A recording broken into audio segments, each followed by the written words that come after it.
Hey everyone, and welcome back to Crash Bandicoot 3 Warped. We are doing time trials, and I've decided to record time trials a little bit differently. Normally, I record as I'm playing the game, but I noticed that there wasn't much commentary going on because I was really focused on what I was doing, and I had a couple restarts. So I'm actually going to be doing commentary afterwards. So I already have my time trials recorded, and I'm basically going to tell you what I did, how I got the times that I did, and give you tips. So hopefully you will enjoy that. We are starting off with Dynamite, which is the first level in the third warp room.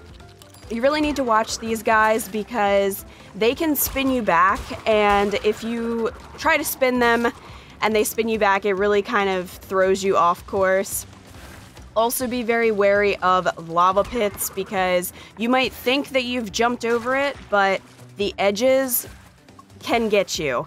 I had a couple runs where I just barely touched the edge where there isn't even really any lava and it's still counted against me, so that can be a problem. Also, you want to try to get as many boxes as possible. I feel like that goes without saying, but it really does help out, especially in a level like this because there are so many of them.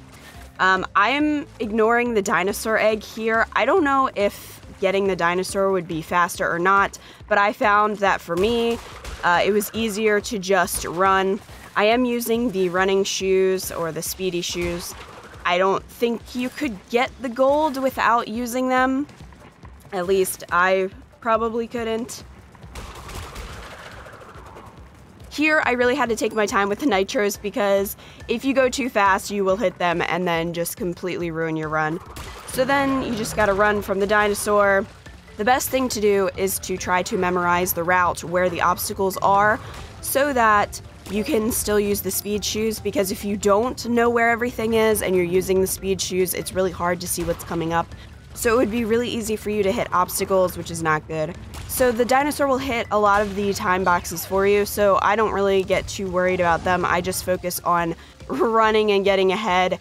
And then at the very end, you don't want to jump too far off the cliff because you can jump over the portal, so make sure that you're not jumping too far.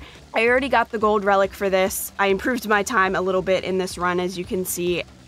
So the next level is Deep Trouble, and you want to get the time clock and immediately sink down so that you can charge right through those boxes, shoot the shark, and keep charging through. I hit the pufferfish here because it takes out the sub. It doesn't really hurt you, so it's not really a big deal because you would have lost it anyway because you can't take it through this part.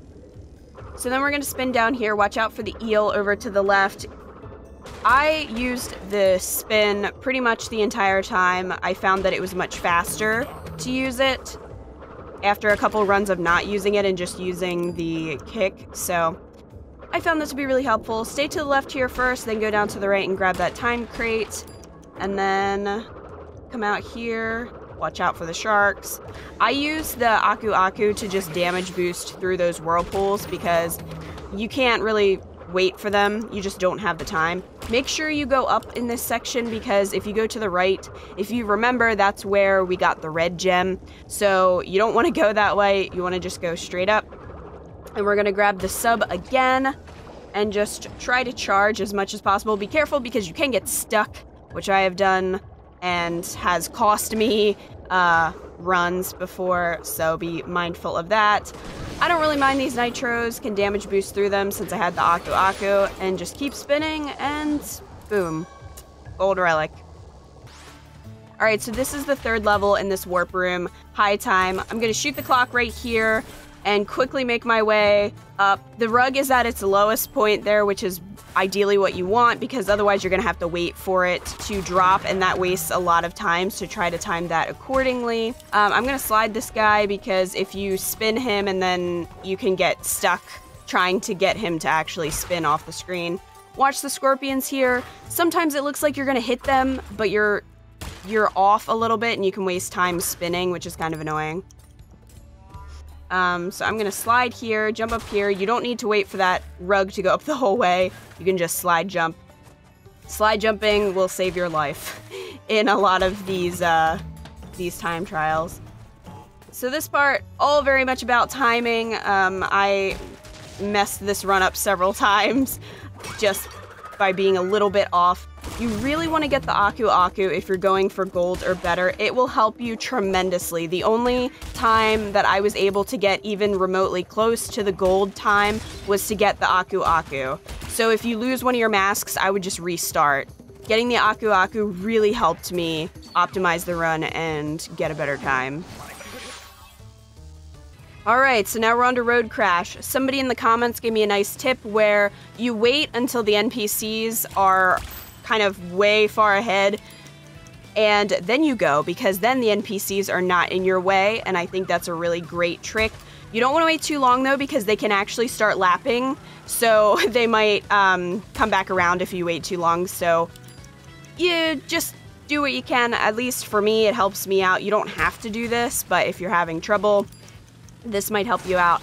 Also, if you try to stay, like, on the inside of the road, like, except for, you know, when you have to get boxes. That really helped as well. Trying to just stay on the inner corners really helped me a lot.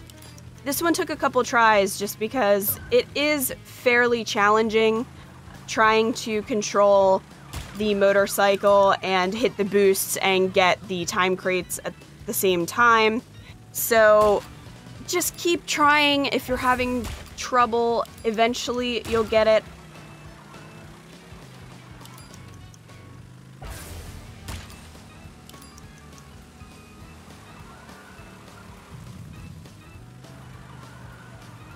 The boost sometimes can screw you up, but if you hit the brake, which I believe is square, then you should be able to come out of the boost. So if you see yourself starting to kind of go off the track, you can do that, because if you go too far off the track, Aku Aku will pull you back, and it really wastes a lot of time. So you gotta be mindful of that. I find that the best boosts are ones where you can just sort of go straight and you don't have to worry about turning, because when you're trying to go around stuff like this, you just kind of sometimes end up going off the road, which is not good. But if everything goes well, you can get through it and you can get your relic.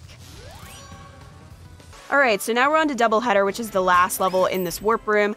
This level is very easy for a time trial. I find that the medieval themed levels are all fairly easy because they're pretty linear and you don't really have to do any crazy death-defying stunts to get through them. So what I'm doing here is just basically slide jumping through everything. I damaged through that to get the 3-second time crate, which I recommend you do. And definitely get this one as well, because it will help you out.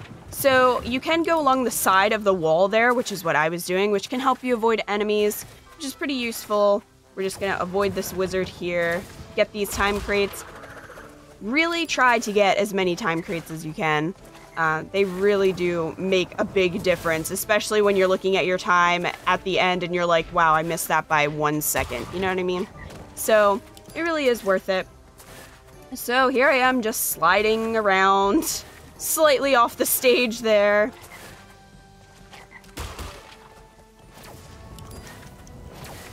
Pretty easy to avoid these guys, not a huge deal. And there you go, first platinum relic. Not really hard to get, so if you are new to time trials, I would definitely start with the medieval levels and see what you can do and kind of get used to it, and then maybe try some of the more difficult ones. So that was the third warp room, all time trials, gold or better. I hope that you enjoyed this. This is how I'm going to be doing all the time trial videos from now on. It's just a lot easier for me to do it this way. But thank you guys so much for watching. If you enjoyed this video, please give it a thumbs up to share support. It really helps me out. So thank you for watching, and let me know some of your best times in the comment section below.